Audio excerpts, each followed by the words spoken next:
Hello and welcome in to the LFC transfer room for another stream. Liverpool have just secured qualifications to the last 16 of the Champions League. Not all doom and gloom, I suppose. When the knockout stages with a game to go, we can rest against Napoli. Probably do us a favour. Joined by James, Drew, and Damon. Start with you, James. You was on the watch along. Good performance. After 30 minutes, it was a good performance. I think the first 30 minutes were a little prime Stoke, shall we say? Just get the ball and smash it forward. But I think once we calmed down and realised that we haven't conceded the first goal, we started playing some really nice football, and the fullbacks started to get aggressive again in both their crossing and play, and it made a marked difference for me. Happy with that, Damon? 3 goals through to the last 16, rest against Napoli. Considering we weren't at our best, it was a good performance, really, weren't it? Well, like James said, the first half, I think we were just the Liverpool we've been seeing like this season, haven't we? And then the second half, we came out with a different attitude. I think that Liverpool, like James said, the fullbacks were bombing on. That's the Liverpool that we've seen the last 2, 3, 4 years. So it was nice. It was nice to see, wasn't it? And we got the win. We're through the next round. So Napoli next.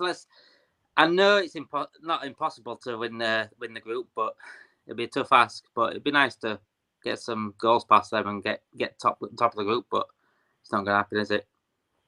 On that, Drew, I know you missed the first 40 minutes, but you didn't miss much. As you can probably tell, we were absolutely abysmal in the first 40 minutes. Lucky to even go into the break with a lead, really. Like what Damon's just said, would you now be looking to go strong again against Napoli? Or do you rest your players? Or is it winning the group something we should look to do? It'd be a big ass. I think we were talking about it in the chat where it goes head to head. So we'd need to win by 4 goals pretty much. And I think at this point, we really need to make sure that we're flying in the league and making sure everyone's rested for that.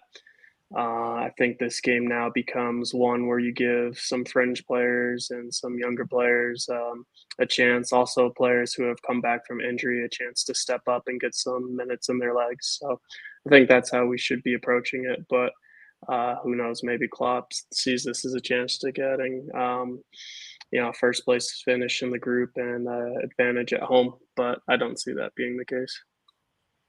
Not saying can the Reds play Champions League football every game, if only, Matt, but I think we'll still win the league. I'm not going to get onto that because I'm bitter and twisted. But James, when you look at the teams who are actually top of the groups, finishing second could be better this year, no? I mean, right. It's really simple, isn't it? It don't matter who we play. Liverpool are a cup team. Yeah. And if we end up in a situation where it's all or nothing nobody wants us in the Champions League. Nobody wants Anfield in the Champions League. You only want to play us in the final if you want to play us in the knockout, because then you don't have Anfield. Yeah. So we're the one that wants to avoid. Our group is simple. You look at Spurs group. We stayed on the watch one to watch did the Spurs goal go in and was it offside? And it was offside, and it's hilarious. You look at that group. I mean, all 4 teams could go through on the final day. It's a fucking great group. And I really hope Spurs go out because I really don't like Harry Kane. Which I don't. I'm all on Camp Elliott on that one for his impressions. So I don't care who we get. I don't think our form in the league matters in the Champions League. Yeah. I don't think what we do matters. I think the fans will always give everything on a Champions League night. And I think the frustration comes over in the league, but it will never affect Champions League football.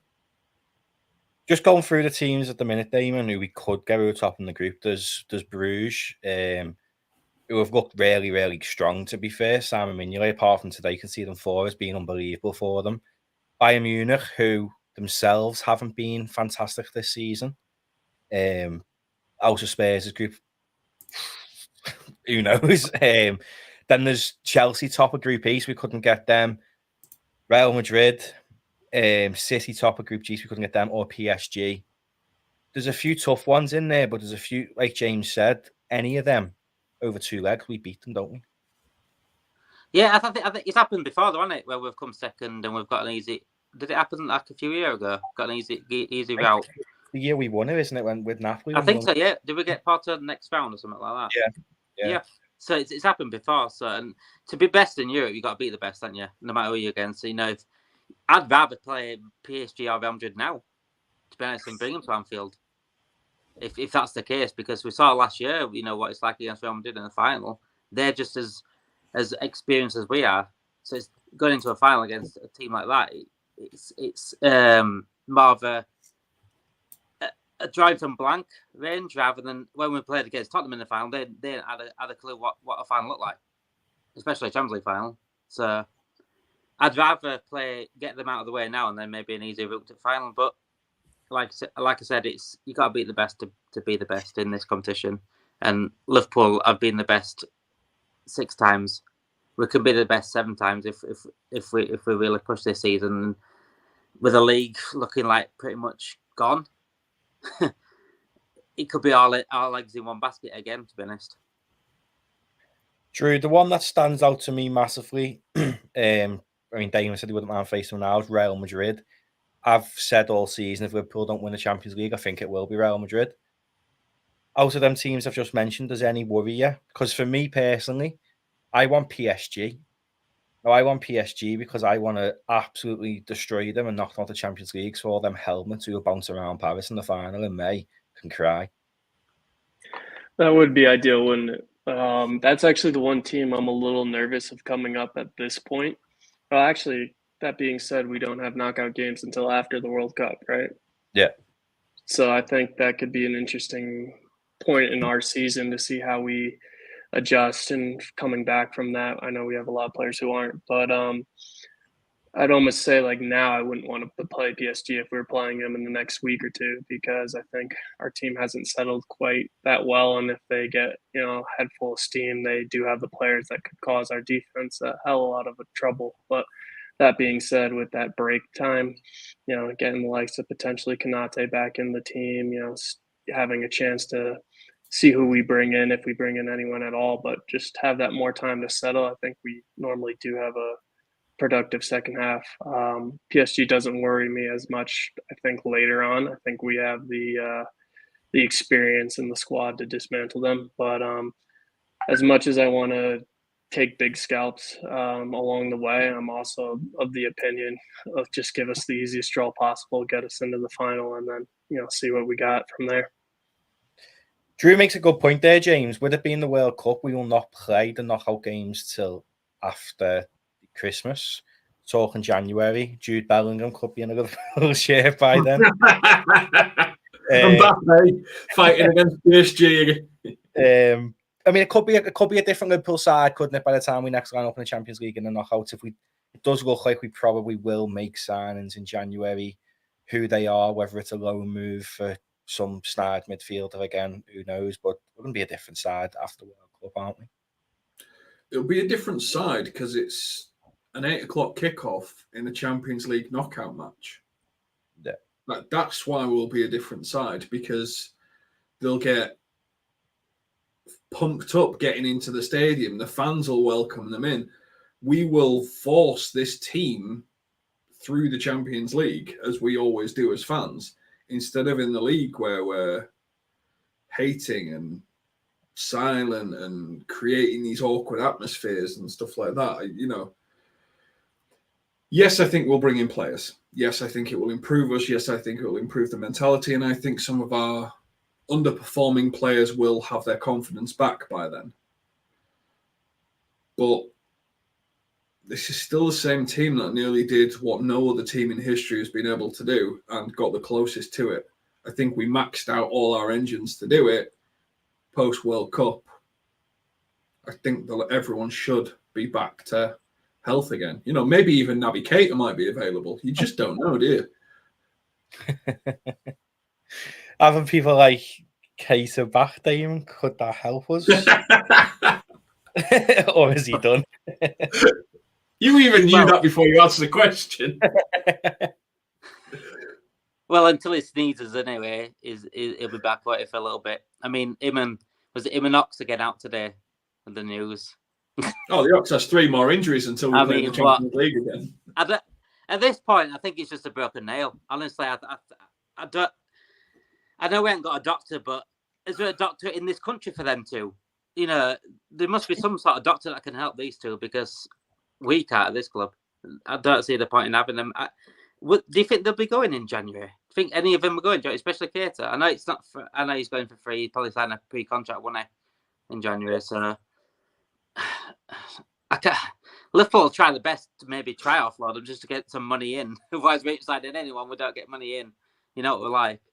But is Keita a big difference for next year? Not really. No. Especially if we buy a midfielder in January, I can't see him get a sniff after that. And Ox, then not even. I wouldn't say a sniff. I don't even think I'd get a phone call off Klopp at that point. Ox. Neither are even named in the squad at the moment, are they? No. I think they're both out again. Yeah. Well, Klopp said, I've been told they're out a bit longer. That's what Klopp said. So who knows with those two? Like I said, it could be a broken nail at this point with those two. So, as soon as they sneeze, they injure the leg. So, regarding January transfer window, I'm on your James and yours, Matty, your wavelength in terms of like thinking that we actually might get someone, but I've been let down so many times by this club in terms of transfers. I don't want to get my hopes up anymore, honestly. I've been hurt so many times.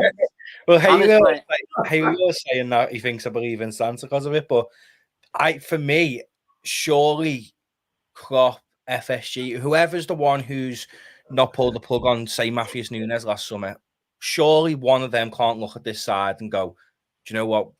We can challenge with Jordan Henderson and James Milner. Well, Jordan Henderson, to be fair, was a beautiful ball for the first goal, but no one can look at that midfield and say, yeah, this could take us. I know it did last year, but surely not. Lightning doesn't strike twice, does it? No. Gotta get someone in. This Liverpool transfer business, makes me listen to like love songs and it makes me listen to like crying songs. You're down in the mood, you've given your heart so many times to girls and they just get it away and then that's it. You need to listen to a song. That's what this is. It is. Who hurt you, Damon? Who hurt you? No one. I'm in a good relationship. Don't worry about that. But looking at the game, Drew, it was a dominating performance from us. Really, to be fair, we had 13 shots to Ajax's 11, only 5 on target, which is pretty much the story of our season. To be fair, few players like Nunes and Elliott getting goals going to help the confidence.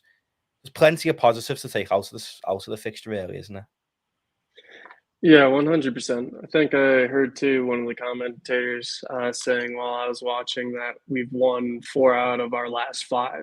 While the Nottingham Forest's defeat is a huge letdown. I didn't see that game. Thankfully, the first game I missed this season, I was sick, couldn't get up for. Not, chuffed that I missed it, but catching this game, again, as you said, I came in on the 40th minute, so I saw all of the good from Liverpool, and it just seemed like there was a lot more link-up play. One thing that I'll point out that I was very happy to see was Nunez's distribution and his passing, like him getting the ball and being able to spread it a bit quicker, being a bit more sharper in the system, and it really was uplifting to see us find the back of the net. And another one, Nunez, I know he had a terrible miss hitting the post, but as I said in the chat, I wasn't too bugged by it. It was kind of like, it happens to the best players, and he's past the nerve stage where he just went in and knotted a brilliant headed goal to get the second for us. So I think I see that more where we've gone over the hump of like it just not working out, like, and then like falling heads down after that. I think the players are believing in themselves again, which is huge for us. And I think we just need to keep building on that, building the belief, getting the confidence back and winning games. So however we do that, that's important. And there are a lot of positives from this game in terms of belief and morale boosting. So we'll take that into the Premier League, hopefully. With Nunes, James, in the West Ham game the last time he featured, I thought he was our best player. I know Gomez and Milner were unbelievable as well, but Nunes in that game was fantastic, and I feel like we missed him against Forest. But he strikes me as one of them players. What we used to speak about with Mo Salah, in a sense of when he's got to think and when he's got time on the ball, he tends to mess it up. But when he hasn't got to think and it's just instinct, he's clinical, isn't he? He's funny, isn't he? As a player, he's infuriatingly brilliant. Like, there was a moment in the first half, and he didn't win the header, where him and Bassi, they had a great battle. Bassi's a great centre-back, by the way. I think he's Premier League level centre-back. But there was a moment where they were fighting. Trent was coming down the right, and they were wrestling each other, and then he took 3 steps behind him and then launched forward. Now, Bassi ended up winning the header because Nunes overshot the run, and he ended up going behind him. But he was doing things like that. You know, his goal, he fired past 2, and I think he's good in the battle, and then as long as the ball hits him, bang, he knows what to do. But you're right, when he's got time and he's got the ball at his feet and he's to pick options. No, and I think that's why Klopp's saying, just strike it first time, because somehow, even on your weak foot, when you just hit it first time, tends to be on target pretty much every time. And he has a wicked shot on him. It's unreal. That confidence on the ball will come with arrogance, and that comes with goals, and that comes with performing in the hardest league in the world.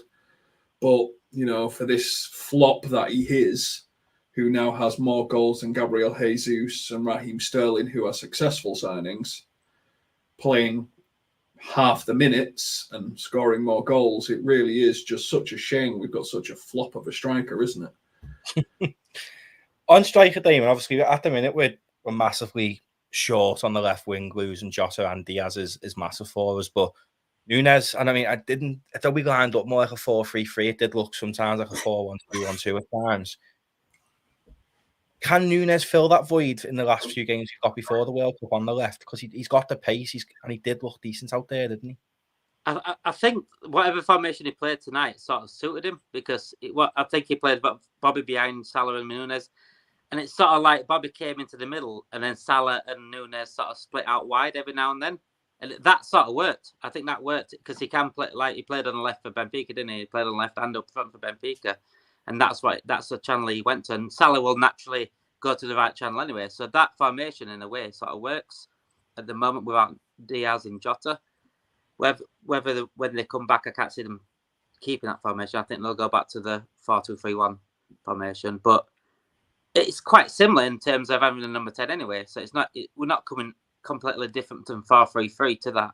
You know what I'm saying? We've still got that number 10 there when we go back to 4-2-3-1. So the transition's not too much, and I can't see him playing left. I think he'll just carry on playing this formation. We'll have Bobby behind, or whoever else behind, maybe Elliott behind sometimes, and see how it goes. But Nunes will cut onto the left just as much as Salah will cut onto the right, and it works. It really works, and Bobby can just go through the middle, can't he? When that happens, so it opens up. Matty, I'm going to ask you, because obviously you've watched it and I was chatting on the watch along. There was so much fluidity in our movement today. Like, there was times Trent was on the left and Robbo was on the right, and Trent was attacking the left central channel. Yeah. Like, it was after the 30 minutes. Let's ignore the first 30 minutes because there just seems to be a paranoia we're going to score a first goal and we're crap. Apart from Joe Gomez, he was brilliant in the first 30 minutes, thankfully. But do you not think that fluidity is key?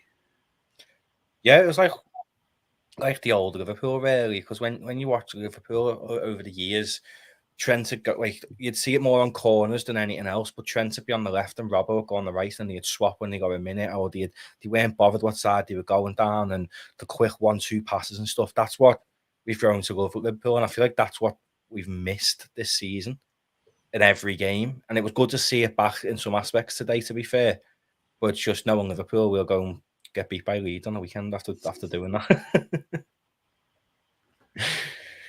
But Haley always raises a comment, Drew, that more or less every player today did have a good day at the office. Even Trent had a few good defensive blocks, to be fair to him. Only one he expected more from was Fabinho.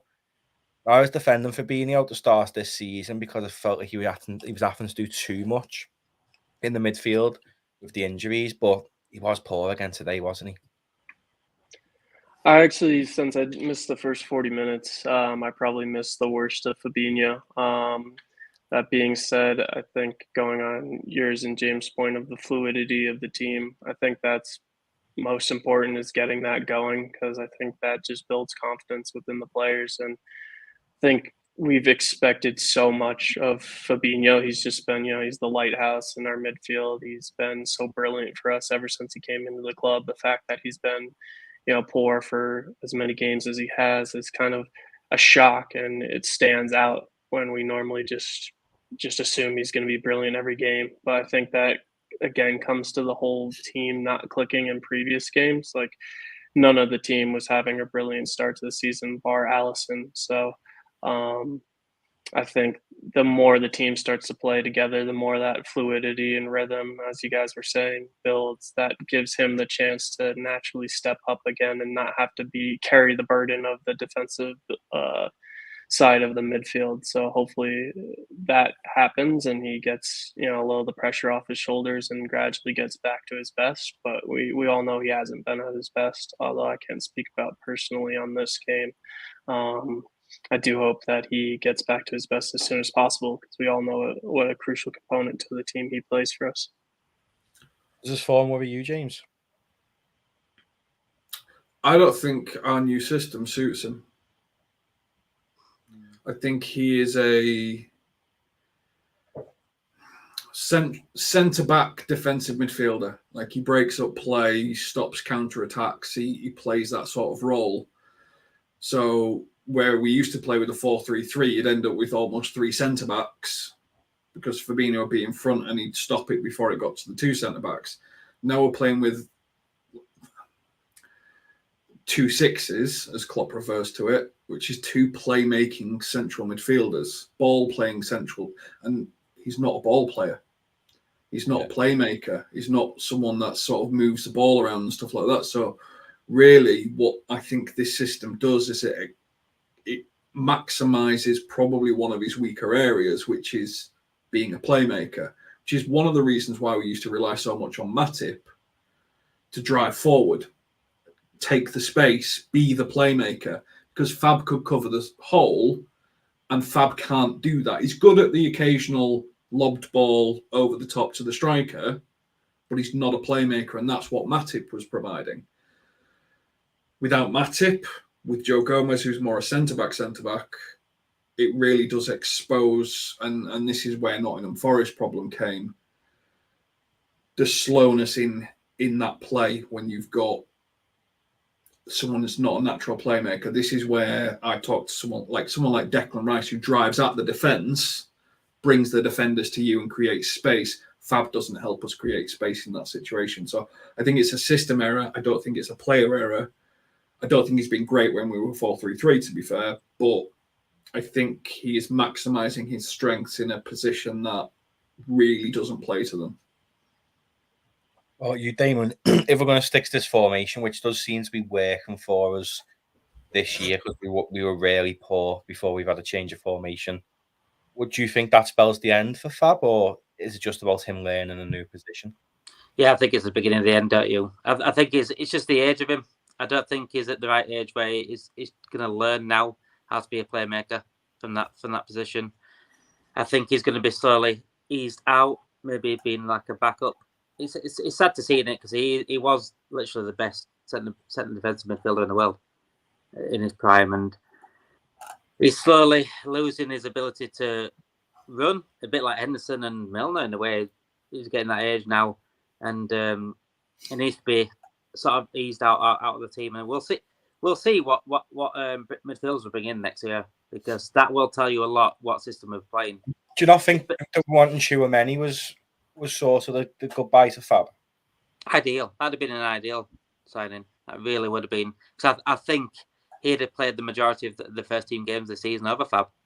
If I'm honest, I think Fab would have been eased out already this season, like maybe a half and half, a bit like Tsimikas and Robbo. Yeah. But next season, I think it is, depending which midfield we get, is dependent on what system Klopp wants to go forward with. I think if we get a proper defensive midfielder like Fabinho, then he can't play this formation.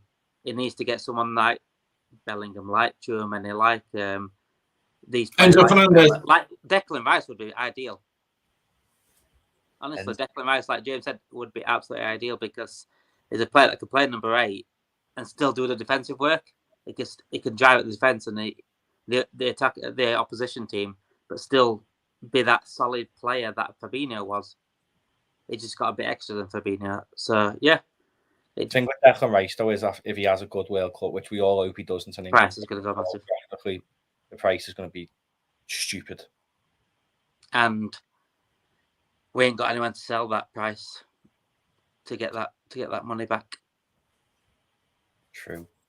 Looking at to the Napoli game then, Drew, in the final 5 minutes, what would you start with in terms of a team? Would you, because it is borderline impossible to win the group unless we absolutely batter Napoli.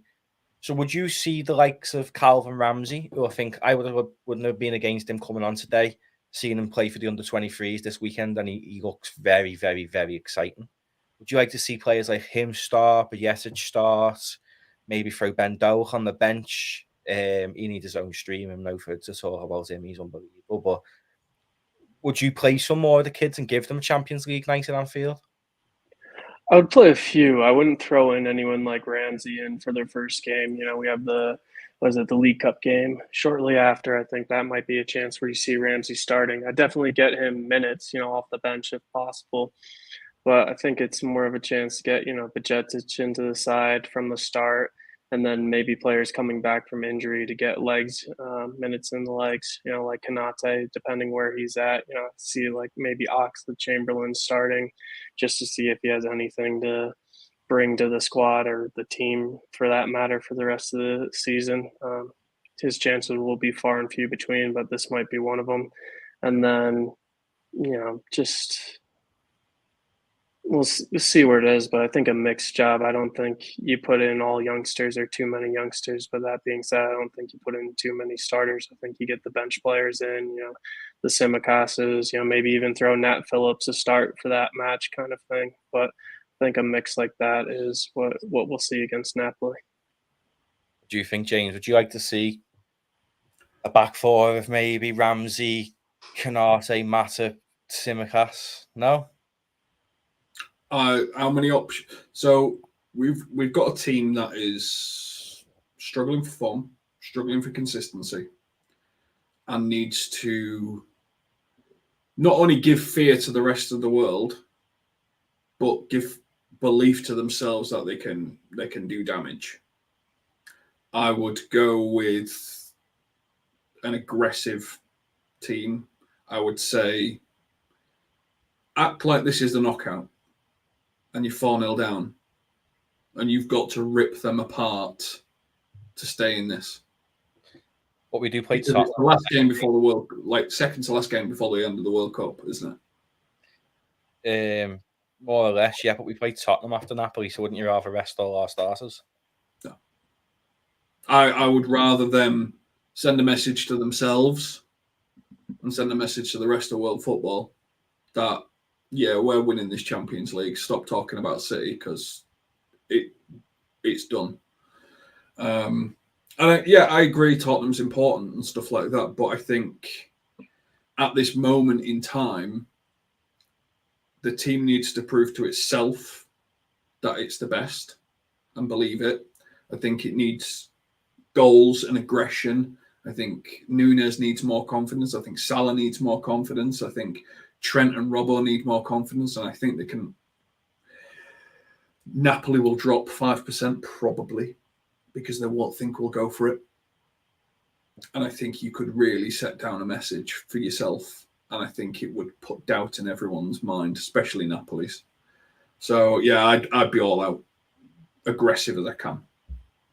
What about you, Damon, finally, with aggressive or kids? I'd go for it. Especially with the attacking talent we've got still. I know we've got Jota and Diaz out, but I would go Salah and Nunes down the middle, and I'd go Elliott and Carvalho at wings. The only shock I'd play would be Bajcetic in the middle. I'll put him in the middle with Thiago and see how he gets on, because Fabinho needs a rest. He needs dropping, and I see something promising in this kid. I do, and I think that's the perfect game for him to real. There's no pressure on him. We're not expected to go top of the group. We're already through. No pressure on him. Sitting next to Thiago, and we can score 4 against Napoli. If Napoli can score 4 against us, we can score 4 against them. This is Liverpool Football Club. This is Anfield. This is the team that we'll 3-0 down to Barcelona. Messi's Barcelona, and we came back with Origi. we can do it. We can do it. And like James says, we need to be aggressive. We need to put a statement down. And what a better way than to Napoli and come top of the group. What better way as well, Matty, to sign a player? A player that's got a few offers in January. Who am I going to sign for? Well, I'll tell you what, Liverpool have proved their back. So I'm going to go there because it's all clicking back in place. See, I've just got my rose tinted glasses on. I really want to see Ben Doak on the bench. Or right. This is the thing. I really want to see Ben Doak on the bench. I really want to see Ben Doak get minutes. But that is what the League Cup is for. Yeah, but after this derby game, he's going to announce himself. Yeah. Because he is stupidly good. Like, stupidly good. I'd have him on the bench against Napoli, though. I would have him on the bench. Because if you look at that bench tonight, it's not amazing, is it? Where are we in the youth league? Does he need to play? Because if we aren't doing well in that, let's have a look. Under 19. I know we're out of the checker trader, whatever. Oh no, we're through. We're top of the group, and Ajax is on 10. So even if Rangers win their game, they can't go through. So we've won our group. I mean, Ajax could go above us really in the last game of the youth league, but we're qualified. So you could pull the likes of Ben Doak out that youth league really and throw him on the bench. Be interesting. I think he gets League Cup this year. League Cup, probably playing in a team led by Curtis Jones, where Curtis Jones suddenly turns, one of his Curtis Jones performances because he feels like he's got to lead the team and then suddenly does all the things that he should be doing in the game. Different conversation, different day. Oh, James. You watch your mouth, James. You know exactly what I mean. Don't get Matty started, for frig's sake.